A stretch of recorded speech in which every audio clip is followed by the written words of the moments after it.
श्रीमन्महादेवाय नमः नमो हिरण्यवाहवे सेनान्ये दिशाञ्जपतये नमो नमो वृक्षेभ्यो निजेभ्यः पशूनां पतये नमो नमो तस्मैजलाय श्रीमते पत्नीनां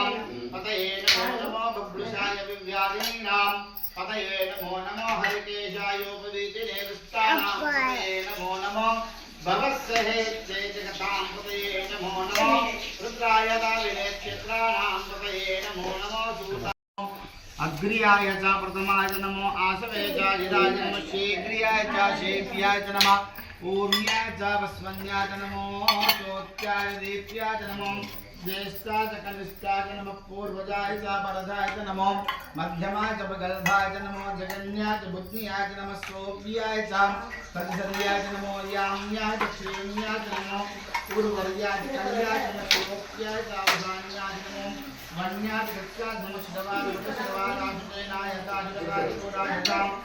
अवविन्दते च नमो वर्मिणे च वरोधिने च नमो भिर्विणे च कवचने च नमो सुताय च नमो दुन्दुभ्याय च हरिणाय नमो विष्णवे च प्रमुखाय च नमो दूताय च प्रीताय च नमो त्रिशून्ये त्रिशुपदे च नमस्ते कवे च स्वाहाय च सुगन्धे च भुक्ताय च भक्त्याय च नमस्कार्त्याय च नीत्याय च नमोत्याय च वरत्याय च नमो नाभ्याय च वैभृताय च नमो कोप्याय च वट्याय च नमो वरिषाय च वरिषाय च नमो वेद्याय च नमो ईश्वराय च नमो भास्याय च रेत्याय च नमो वासुदेवाय च हर हर नमः सोमाय च रुद्राय च नमः कामराय च अरुणाय च नमः शिवाय च पशुपतये च नमो